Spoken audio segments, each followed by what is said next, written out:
Alors, shalom peuple de Dieu, shalom, shalom. Je prie que la bénédiction de l'Elohim, je prie que sa miséricorde, je prie que ses bontés, je prie que sa main toute puissante repose sur chacun d'entre vous. Je sais que nous sommes dans une période qui est extrêmement délicate pour ceux qui ont la sensibilité dans le monde des esprits, de remarquer que nous traversons une période transitoire, une période dans laquelle les jugements de Dieu et les sceaux ont commencé à être décelés.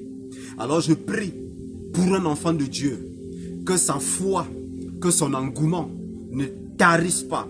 Dans le nom souverain de Yeshua HaMashiach, j'ai prié. Amen. Je suis content une fois de plus d'être avec vous cet après-midi. Et je bénis le Seigneur pour sa fidélité dans ma vie et également dans la vie de tous ceux qui me suivent. Je suis vraiment honoré que vous puissiez me prêter de votre oreille parce que je ne cesserai de le dire. Nous sommes dans une phase qui est extrêmement délicate et c'est une phase dans laquelle le degré d'attention que les hommes portent à la voix, à la terroir, ce qu'on a traduit en français par trompette, le degré d'écoute a beaucoup baissé.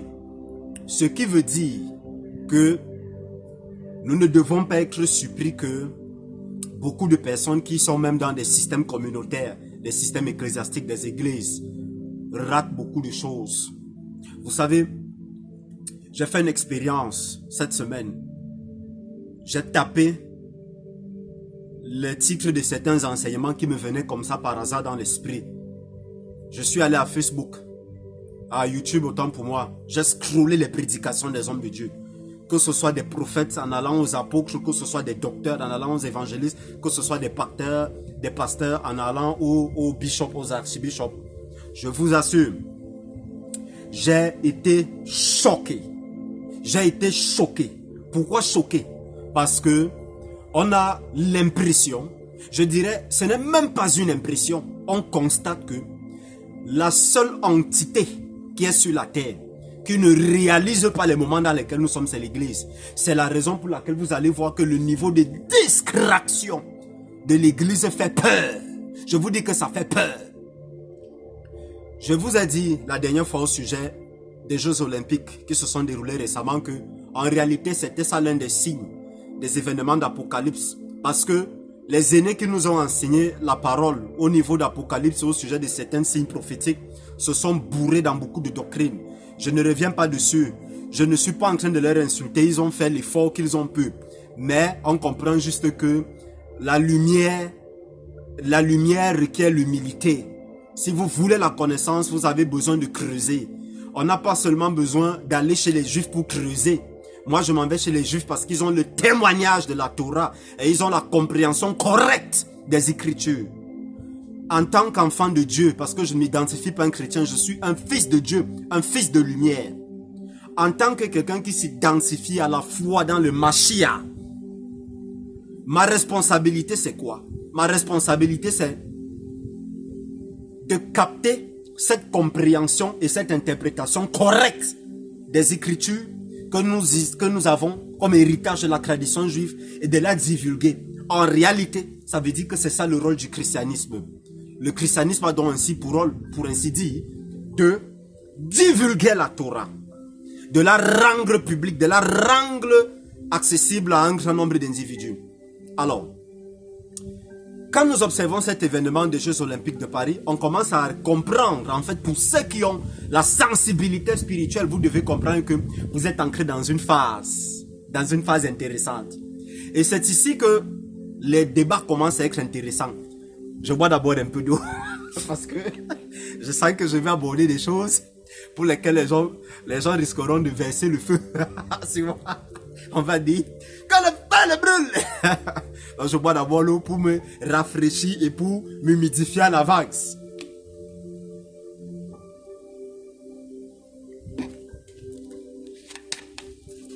Voilà. Bien. Attachez vos ceintures parce que ce que je vais dire, ça va secouer. Je vais vous parler de l'âme. L'origine de l'âme. Et je vais vous parler de le livre de vie de l'agneau. Parce que les analyses et les interprétations dessus, j'ai parcouru les anciens, les docteurs, étudié les documents, commençant par Ellen White de l'Assemblée de l'Église adventiste du 7e jour. C'est pour vous dire que quand on est un amoureux passionné du Saint-Esprit, on n'a pas de limite. Le Saint-Esprit sait comment il vous guide. Les enseignants, et je vous assure que jusqu'ici, je n'arrive pas à voir un enseignant qui explique le livre de vie. Sans vous mentir, ça devient inquiétant. Gloire à Dieu, il y a une communauté que j'ai vue à Yaoundé. J'oublie le nom de cette communauté, mais vu les textes que j'ai lus de cette communauté, je comprends qu'ils ont dû creuser un peu dans les affaires juives, très compliquées, très mystiques. Alors, on commence à se dire qu'en réalité, pour avoir une certaine compréhension des Écritures, c'est comme s'il faut rentrer chez les Juifs. Je ne suis pas en train de vous dire d'aller judaïser, parce que je sais qu'il y a une nouvelle forme de judaïsme là qui est en train de monter en puissance. Le nazoréisme, parce que c'est ça réellement le vrai nom qu'on donne à ceux qui marchent à qui croient en Jésus-Christ, les nazoréens. Ce que vous voyez dans la Bible, dans Actes des Apôtres, où on dit que la première appellation de ces gens qui suivaient Jésus-Christ est appelé chrétien, c'est faux. Prenez dans ma bouche, je vais vous sortir les textes. J'ai les textes, je vous sors les textes. Et ça, je commence à croire que ce sont des manipulations de ceux qui ont traduit à leur guise, à leur aise. Pourquoi je le dis? Parce que le nom de Jésus, ce n'est pas Jésus-Christ. Son nom, c'est Yeshua Mashiach. Et, d'après les études, la première communauté s'appelait les Judéo-Nazoréens. Pourquoi les Judéo-Nazoréens? Parce que c'était des gens qui avaient le témoignage de la Torah, qui gardaient la Torah en observant les pratiques de la Torah. Du moins, ils respectaient le Shabbat. Et d'après le concile des Actes des Apôtres, que nous avons le concile de Jérusalem, il y avait certaines choses qui étaient recommandées à ces chrétiens. Et je tiens... permettez mon expression, quand je dis chrétien, vous devez comprendre de quoi je veux parler. Je veux parler des Nazoréens. Alors, le rapport que j'ai acheté un document chez Ariel Cohen, c'est un enseignant juif de la parole qui est en France. Je le respecte beaucoup pour ses travaux et je vais me baser beaucoup de ses textes parce que il croit en Jésus, il croit en Yeshua Mashiach en tout cas. Alors, en étudiant les documents, on se rend compte que on se pose la question de savoir d'où vient donc l'appellation Christ. Et il faut donc savoir que le mot Christ en réalité était donné à toute personne dans l'Antiquité, en tout cas à l'époque médiévale, qui influençait la société. Il portait le nom de Christus, Christus, Christus. C'est la raison pour laquelle, bref, je ne veux pas m'égarer. Je suis dans l'âme, le livre de vie. Et je vais parler également de la distraction de l'église. D'où vient l'âme? Je ne peux pas vous parler de l'origine de l'âme sans vous parler de certaines notions mystiques de la Bible. Et quand je parle des notions mystiques de la Bible, ne croyez pas que ce sont vos notions qu'on vous enseigne dans l'église là. Il y a des enseignements juifs, des profondeurs qui font peur. Que quand vous écoutez ça, vous vous posez des questions sur toute l'authenticité même des doctrines chrétiennes que vous avez reçues depuis la base. Je vous assure. Donc si vous n'êtes pas quelqu'un qui a le courage de remettre en doute et de questionner vos fondements, vous ne pouvez pas aller loin avec le Saint-Esprit, avec la Roi Kodesh. Parce que je veux dire que la Roi, ce n'est pas un esprit dans une religion. La Roi, Jésus-Christ, comme j'aime souvent l'habitude de le dire, de son vrai nom, Yeshua Mashiach, n'est pas venu apporter une religion. Il n'est même pas chrétien. Jésus-Christ, comme on l'appelait Jésus-Christ, il n'est pas chrétien. Pourquoi, je vous prends un exemple. Pourquoi Lionel Messi, dans toutes les langues de la terre, s'appelle Lionel Messi? Pourquoi on n'a pas trouvé un substitut de son nom? Puisqu'il s'appelle Lionel Messi, je prends un exemple, je suis même en train de faire sa publicité là. Je prends celui qui est de chez nous, Samuel Eto'o. Pourquoi Samuel Eto'o? Quand on est en Afrique, on est au Cameroun, on dit Samuel Eto'o. Vous partez en Angleterre, en Espagne, on l'appelle toujours Samuel Eto'o. Pourquoi maintenant avec Jésus-Christ, quand son nom a traversé la frontière, son nom a changé d'appellation? Ouais, donc, vous-même, vous ne voyez pas qu'il y a un truc qui ne va pas quelque part dans ce que nous croyons? Il faut faire attention. L'âme vient d'où? Dans la compréhension juive, il y a ce qu'on appelle la tradition orale. Et je vous ai dit que tous les juifs qui pratiquent les sciences très compliquées dans le monde spirituel, la mystique, et les juifs qui étudient également la mystique mais qui croient en Jésus, les deux groupes s'accordent à dire que le Zohar, retenez ce nom, le Zohar est un livre inspiré du Saint-Esprit. Parce que le Zohar parle de Jésus-Christ.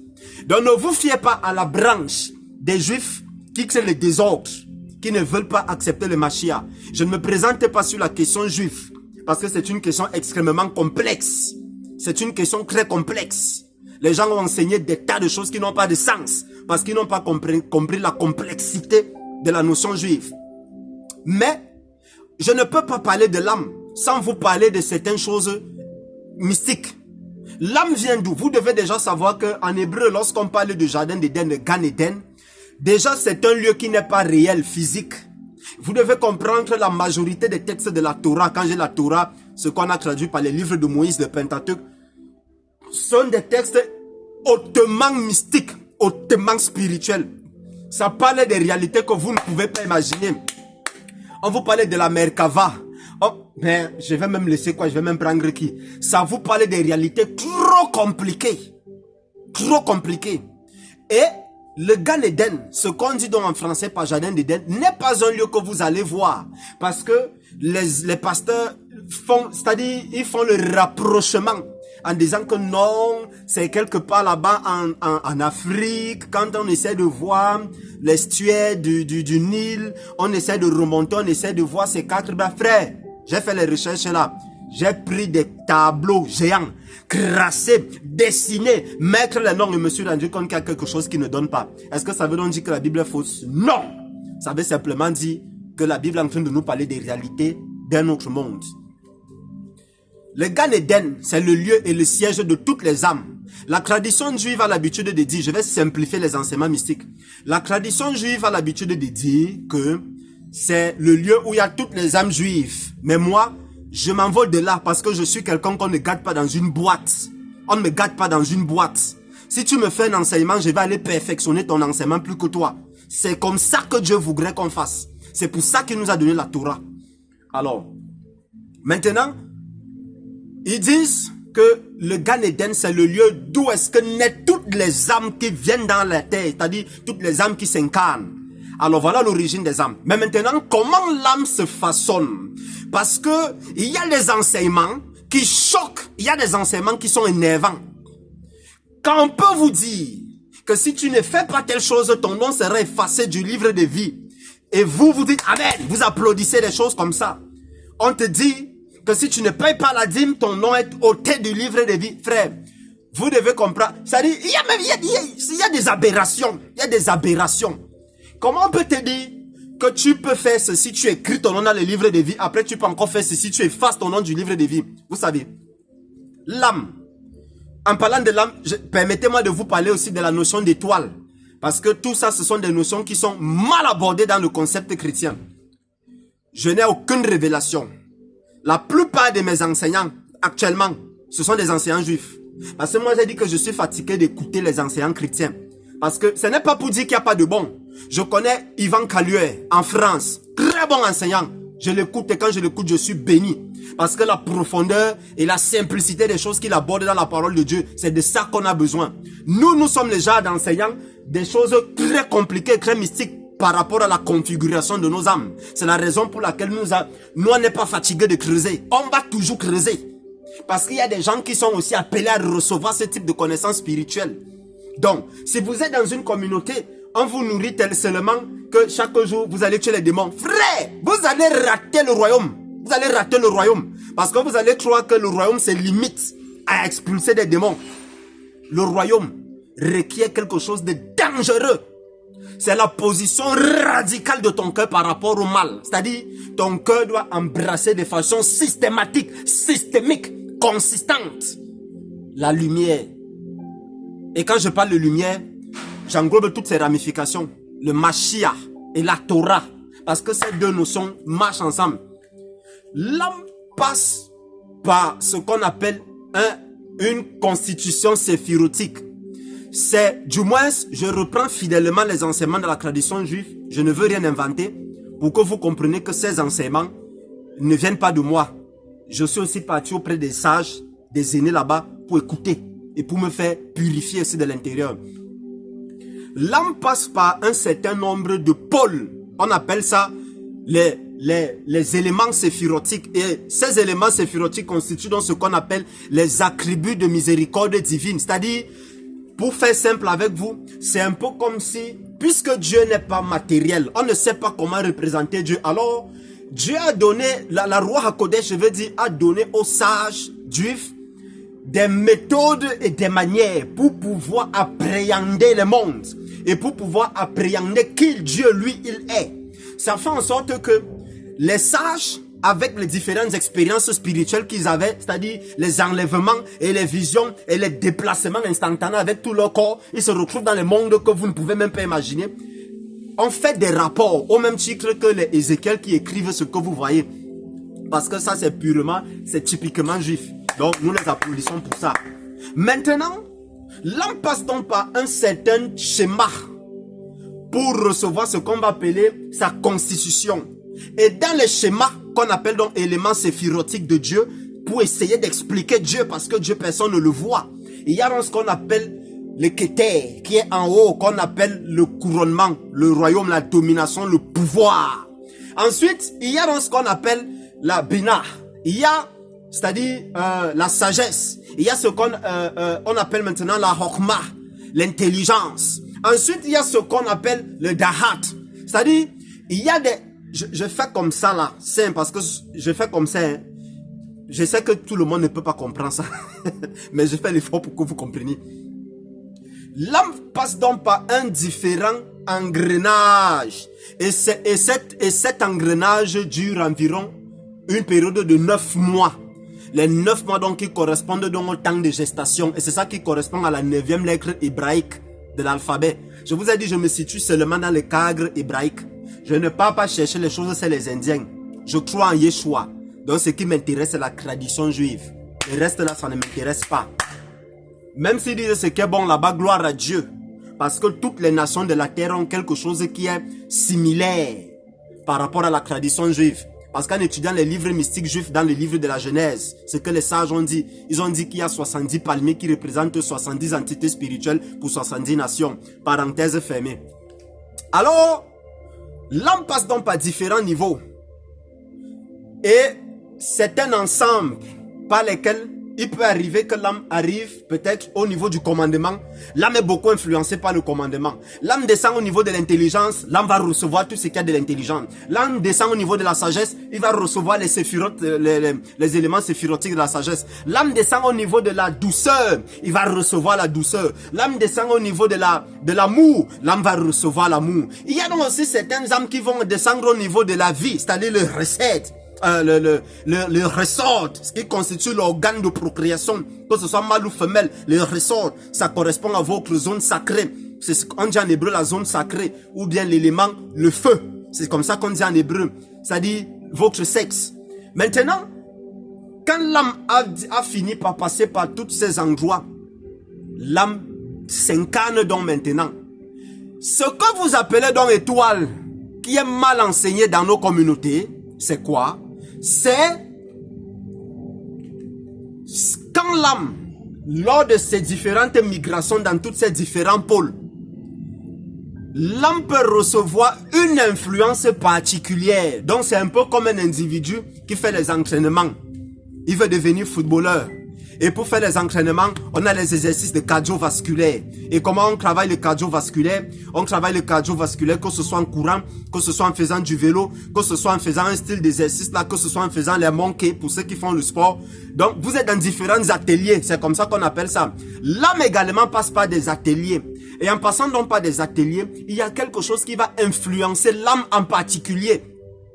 Lorsque votre âme va donc s'incarner sur la terre, il va donc arriver que ce qui a influencé votre âme en particulier, que ce soit ça qui se manifeste. Après, quelqu'un va donc venir se lever, il va dire, tu as une grande étoile. Mais non, tu n'as pas une grande étoile. L'étoile, c'est la somme des connaissances que l'âme a acquises dans les noyaux séphirotiques avant son incarnation par le fontanet du bébé. Je reprends, je ne reprends pas. Il y a des choses que quand on dit, on a dit, c'est terminé. Maintenant, lorsque l'âme est incarnée, il y a donc ce que nous les pentecôtistes nous appelons donc généralement l'étoile, qui est mal défini et mal enseigné. Or, comme nous venons de le dire, ou comme la tradition orale et mystique de la Bible le dit, l'étoile étant dans tout ce gros engrenage, il y a quelque chose en particulier qui va donc se manifester pendant que ton âme sera dans son processus évolutif sur la terre. Et lorsque ton corps que tu as incarné arrive à une certaine maturité, tu découvres seulement que tu as un amour incroyable pour les sciences physiques et les sciences mathématiques. Ce n'est pas ton étoile. C'est simplement que ton âme a été influencée dans les départements séphirotiques qui sont réservés à la connaissance et à l'intelligence. Alors ça se manifeste. Vous devez donc comprendre que toutes les âmes qui arrivent sur la terre sont pures. Et puisque toutes les âmes qui arrivent sur la terre sont pures, par conséquent, virgule, toutes les âmes sont inscrites dans le livre de vie de l'agneau. C'est très simple comme bonjour. Pourquoi? Parce qu'aucune âme ne peut entrer dans cette création sans être mentionnée dans le livre de Dieu. C'est impossible. J'ai envie de vous parler des notions compliquées sur la préconnaissance, la préscience. Mais est-ce que les gens auront le niveau de comprendre? Parce qu'on va vous dire que Dieu vous a prédestiné à être ministre et vous êtes ministre, c'est n'importe quoi. Ce n'est pas ça qu'on appelle la prédestination. Le rabbi Shaul, celui qu'on dit en français l'apôtre Paul, était un juif hautement mystique. Je suis désolé de vous dire et de vous choquer. Moi, je suis pas un religieux. Je suis quelqu'un, on m'a dit que la Bible est ceci, la Bible vient des juifs. J'ai lu, ça dit que c'est vrai. Et dit si c'est vrai, je vais expérimenter la puissance. Quand on a commencé à expérimenter la puissance, il dit je ne veux pas m'arrêter à la puissance. Je veux arriver où Jésus a vécu, en Israël. Pour voir de mes yeux, comprendre de quoi il s'agit. Maintenant, lorsque l'âme est donc là, l'âme commence à vivre, l'âme commence à se manifester. Vous devez donc comprendre que Dieu a inscrit le nom de cette âme. C'est-à-dire, ce n'est pas parce que vous vous incarnez dans le corps que votre nom est automatiquement inscrit. Non. Ce qui se passe, c'est tout simplement que puisque toutes les âmes sont dans le Gan Eden céleste, c'est-à-dire le jardin céleste de Dieu, comme vous entendez, la cité des délices. La cité, les délices, un peu comme les gens qui sont mariés, vous avez des rapports sexuels avec vos femmes et vos partenaires. Vous expérimentez une sorte de joie et de bonté. C'est ça les délices, c'est ça dans le Gan Eden. C'est un endroit, c'est un élixir spirituel, si vous voulez. C'est pour ça qu'on parle toujours dans la Bible de l'huile et du vin. L'huile, c'est l'élixir du monde invisible. Et le vin, c'est l'élixir de la terre. Parce que quand vous buvez le vin, vous êtes un peu titubé. Vous êtes dans une joie que vous ne pouvez pas expliquer. C'est la même chose pour les entités célestes. Ils ont l'huile. Je quitte dessus. Parce que je parle des choses compliquées. Maintenant,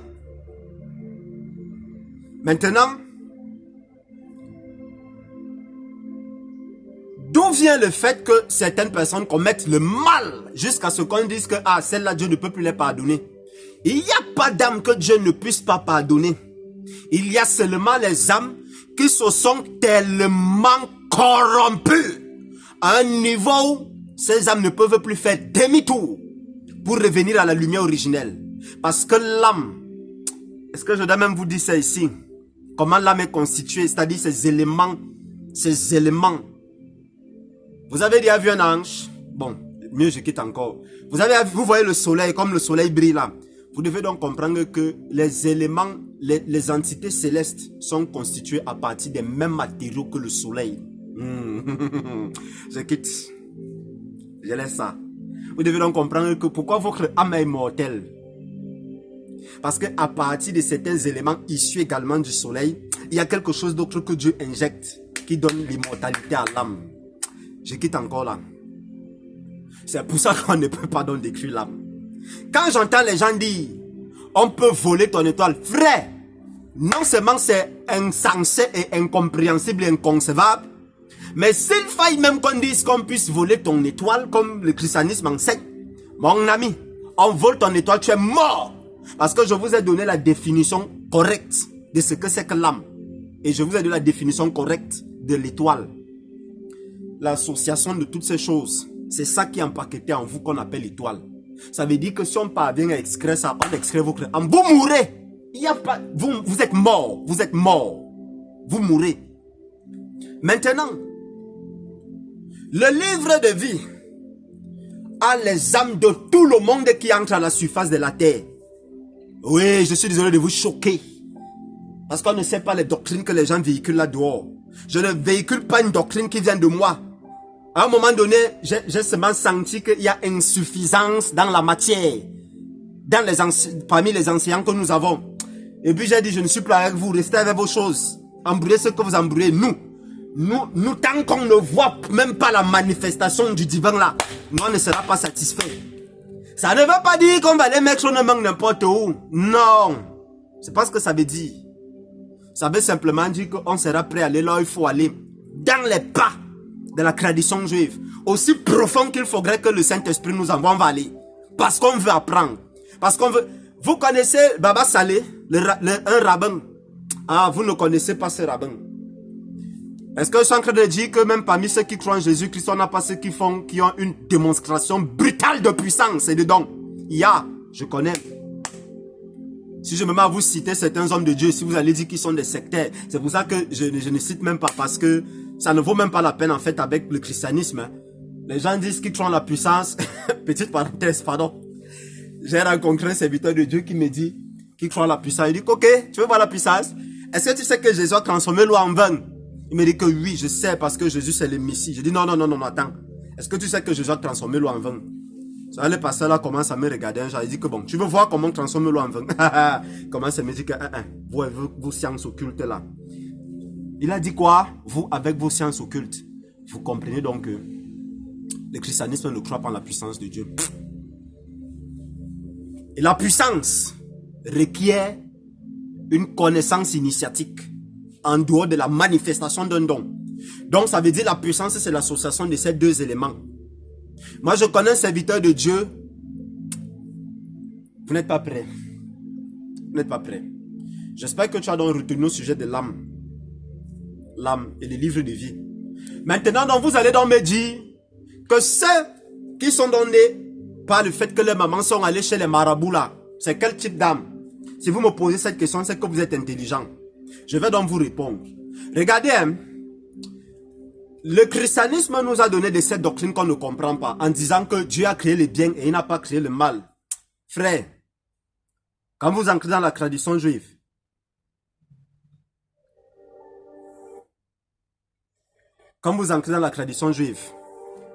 il y a un genre d'enseignement qu'on vous fait là. Ça vous lave d'abord la tête. Vous commencez à comprendre que le christianisme là, au lieu d'enseigner les choses comme ils ont trouvé, les juifs avec leurs choses, ils ont ajouté pour eux, ils ont copié, ils ont même fait en anglais ce qu'on appelle shift. Ils ont shifté. Comme ça ne suivait pas, ils ont mis les logarithmes népériens avec... Et maintenant, au lieu d'arrêter au logarithme népérien, ils ont quand même mis exponentiel. Ils ont gâté. En mettant exponentiel, on est alors de mettre la racine carrée pour diminuer la puissance. Les gars ont encore factorisé, ils ont tout gâté. Donc ça fait en sorte que vous écoutez les enseignants, vous êtes dépassés, vous dites que vous prenez ça. La connaissance de l'hébreu n'est pas ce qui vous donne le salut. Mais la connaissance de l'hébreu est très capitale et nécessaire pour comprendre de quoi la Bible parle. J'ai souvent l'habitude de dire que la Bible c'est un livre de noces entre un homme et sa femme. Le christianisme est passé à côté de cette analyse. Et puisqu'elle est passée à côté de cette analyse, on a toutes les déviations qu'on a dans les enseignements. Et quand nous on apporte maintenant donc, on essaie d'apporter l'éclairage et la lumière, ce sont les mêmes gens qui viennent tirer sur nous. Les mêmes enseignants qui nous ont enseigné, ce sont les mêmes qui commencent à dire, oh, vous partez à vous faire enseigner, prendre des choses n'importe où.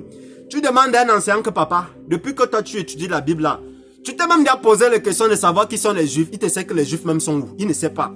Parce que lui, dans toute la Bible, il voit seulement des gens qui ont l'antisémitisme dans lesquels on dit, et une synagogue de Satan, et ceux qui se disent faux juifs, et ceux qui se disent, et puis voilà, les problèmes de Louis II. Voilà les problèmes. Est-ce que je suis en train de dire que Louis II est une mauvaise Bible? Je suis simplement en train de dire que pour avoir une certaine compréhension de la Bible, achetez beaucoup de versions, puisque vous n'avez pas les moyens peut-être d'aller faire les études hébraïques ou d'acheter les documents juifs. Achetez au moins beaucoup de versions. Ayez même à la maison 10 versions de Bible. Superposez toutes ces versions, vous allez commencer à voir beaucoup de choses. Ça va vous aider. Depuis que le Saint-Esprit nous révèle les choses dans nous les pentecôtistes, là, pourquoi le Saint-Esprit ne nous révèle pas l'interprétation d'Apocalypse? Parce que ce sont les livres sur lesquels je veux déjà me prononcer. Parce que quand on écoute les enseignements des gens sur Apocalypse, on se pose des questions. C'est pour ça qu'elle dit que l'église est discrète. L'église est la seule entité sur la terre qui ne réalise pas dans quoi elle se trouve. L'église est discrète. C'est-à-dire, tu vois les gens qui... Peut-être c'est normal qu'en Afrique, nous prions vraiment pour avoir les visas pour aller en Europe. Peut-être parce que dans notre continent, il y a beaucoup de sorcellerie, je sais pas. Mais quand on regarde le continent asiatique, je vois le niveau d'occultisme qu'il y a là-bas et je vois la prospérité qu'il y a là-bas. On se pose les questions. Ne me faites pas entrer dans les débats. Je ne veux pas entrer dans les débats politiques et les débats économiques. Parce que ça, l'économie aussi, c'est au sein de mes couloirs. J'ai trop aimé l'économie à l'école. Donc... Ah... L'église fait quoi? Le problème de l'église actuellement, c'est seulement de promettre aux gens les visas, de promettre aux gens les mariages, de promettre aux gens les ceci. Ce n'est pas tout le monde qui va se marier. Prends dans ma bouche. C'est de promettre aux gens les enfants. Ce n'est pas tout le monde qui aura les enfants. Prends dans ma bouche. C'est de promettre ceci. C'est de promettre cela. Et puis au final, l'expérience des gens est basée sur le monde. L'expérience des gens n'est pas basée sur le Mashiach. La foi des gens n'est pas basée sur la parole. Basé sur ceci, basé sur ceci, basé sur ceci, basé sur ceci. Après quand on va ouvrir la bouche pour venir dire que les gars, l'église est en train de prendre une direction où c'est écrit sans s'interdit. On va dire que tu es qui pour venir parler de l'église de Jésus. L'église de Jésus, c'est l'église des sanctifiés. Frère. Ah. On vous parle de l'apôtre Paul qui a été décapité à cause de l'évangile. Vous venez raconter vos bêtises. On vous parle de l'apôtre Jean qu'on a versé dans une marmite. Ce n'était même pas la marmite, c'était un cubiténaire d'huile bouillante. Ça bouillonnait. Non, il y a des choses que Jean ne m'a parlé. Vous allez vous repentir fatigué. En fait, on va se repentir nous tous fatigués.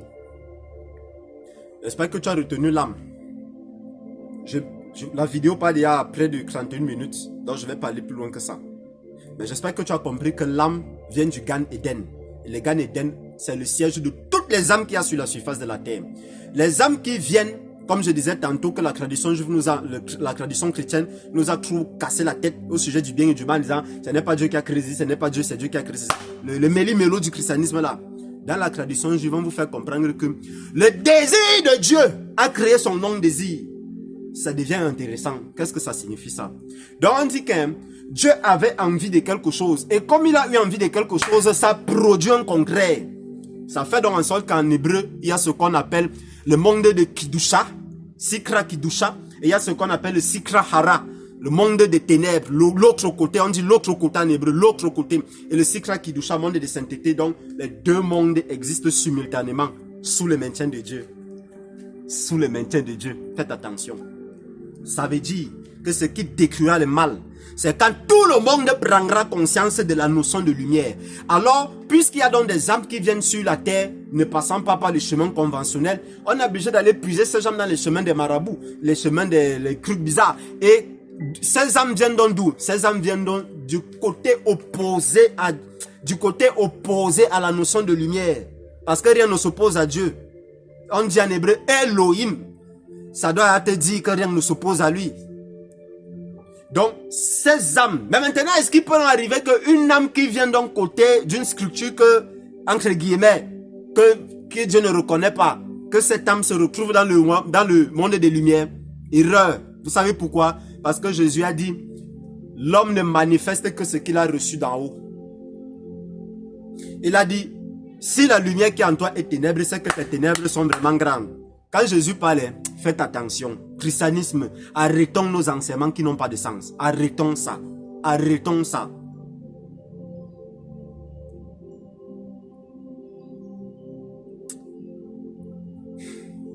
En tout cas, moi je vais arrêter là. Parce que si je continue, je risque de naviguer dans des termes très compliqués et dans des explications compliquées de la Bible. Ce que vous voyez là, qu'on appelle la Brit Hadasha là, c'est pas un livre normal. Traduit en français par Nouveau Testament. Il n'y a jamais de Nouveau Testament, il n'y a jamais d'Ancien Testament. Tout ça, c'est le désordre des pères de l'Église. Parce qu'ils ont haï les Juifs. Et parlant de l'affaire de la haine des Juifs là, on va introduire les 4 cavaliers d'Apocalypse. Un thème qui est alors saboté dans le christianisme. Vous savez, moi je n'invente rien. Moi je n'ai pas besoin de dire que Saint-Esprit m'a révélé. On a longtemps dit ça. Et je vous ai dit, depuis que le Saint-Esprit vous révèle à vous les médecins, vous les enfants de Dieu, pourquoi vous ne partez pas souvent vous faire opérer par des gens à qui le Saint-Esprit a révélé les connaissances chirurgicales? Il faut nous laisser les choses à un moment donné. Je dis donc c'est quoi ça? Pourquoi vous les mêmes, je connais les enfants de Dieu qui prennent des vols pour aller en Inde, pour aller se faire traiter par des médecines hyper compliquées. Or c'est Salomon qui a écrit certains livres de médecine qu'on cache même dans le christianisme. Vous voulez même parler de quoi? Vous voulez qu'on vous parle de la Bible? Non, non, non. Si on se met à parler de la Bible même, c'est les mêmes pasteurs, les mêmes docteurs, les mêmes apôtres vont venir dire qu'on est faux. Parce qu'ils vont sentir leur business en danger. Donc mieux ils laissent comme ça pour aujourd'hui. Vous êtes en direct de Yaoundé. Que la grâce, la miséricorde autant pour moi du Seigneur repose sur vous. Que ses bienfaits vous accompagnent. Et nous allons vraiment revenir sur cette notion d'Apocalypse avec les cavaliers. Parce que je veux vous donner l'interprétation d'Apocalypse d'après les études que j'ai déjà fait dans la tradition juive. Il y a aussi un pasteur qui m'a beaucoup aidé dans le christianisme, Jean-Marc Toubois, je ne cesserai de citer son nom. C'est pour moi le seul pasteur, le seul, il n'est pas dit que c'est qu'il y a une autre à côté qui n'est pas cité, qui a compris la Bible et il a enseigné sur toute la Bible. Tu vas dire à un pasteur enseigne sur Cantique des Cantiques, il va t'enseigner quoi dedans? Parce qu'il ne comprend rien dans Cantique des Cantiques. Tu vas aller prendre un prophète, tu vas lui dire enseigne-moi dans Apocalypse, il va te dire que tu auras la victoire sur tes ennemis parce que c'est le livre final. Affaire c'est compliqué mon frère. Tu vas aller voir un docteur de la Bible, tu vas lui dire viens t'enseigner le salut, il va te dire que frère le salut là vraiment on peut perdre le salut donc on ne peut pas perdre le salut donc c'est la confusion dans l'affaire. Il y a une saint Christ qui m'a dit que, tu sais, voyons que c'est moi. Bagarons pour notre salut, notre consécration. Et les restes, laissons à Dieu. Mais les 4 cavaliers là, vont vous choquer. Les 4 cavaliers vont vous choquer. Vous allez comprendre comment le monde est structuré. Vous allez comprendre qui on appelle les familles Rockefeller. Vous allez comprendre que certains juifs, tu te demandes d'où ils viennent. Pour contrôler le monde, les Rotary Club, certains clubs Illuminati puissants qui dirigent le monde. Vous allez commencer à comprendre pourquoi le drapeau de l'Iran, du Pakistan ou c'est l'Iran, je ne sais pas quoi, a 4 couleurs, le noir, le blanc, le rouge et le vert. Vous allez comprendre. Vous allez comprendre les 4 cavaliers là. En tout cas, moi, je ne suis plus là. Je crois que j'ai beaucoup dit. Je prie que le Saint-Esprit te remplisse puissamment comme jamais il ne l'a fait. Que tu n'abandonnes pas, quel que soit le prix. N'abandonne pas. Parce que l'heure est proche. L'époux est déjà à la porte. L'époux est à la porte. Et le jour glorieux de l'Éternel arrive. En hébreu, on dit Yom Adonai. Le 8e jour du Seigneur. Vous savez que dans la Bible, il y a le 8e jour. Les traducteurs de la Bible ont gâté la traduction. Dans la Bible, il y a ce qu'on appelle Yom Adonai. Ce qu'on voit dans la Bible, là, le jour du Seigneur, le jour du Seigneur. En hébreu, on dit Yom. Ça dit, la valeur, c'est 8. On se demande que, hein? Le chiffre 8 dit encore maintenant, cherchez quoi dedans? Vous qui étudiez les chiffres dans la Bible, vos doctrines vont aller vous dire que, oh, les chiffres qui sont pairs, ce sont les chiffres qui falsifient Dieu. Parce que Dieu a toujours fonctionné avec les chiffres impairs. Les chiffres 3, c'est les chiffres du Saint-Esprit, les chiffres de la vérité. Les chiffres 5, c'est les chiffres de ceci. Les chiffres 4, laissez ça. Si vous voulez étudier la Gematria, allez faire les études en Gematrie. Allez faire les études en hébreu, vous allez comprendre le... On a l'impression que les seules personnes qui ne comprennent pas la Bible, c'est nous les chrétiens. Et ça, moi, ça m'inquiète. Ça m'inquiète vu la prolifération des serviteurs de Dieu qui y a dehors. Désolé. Sois béni.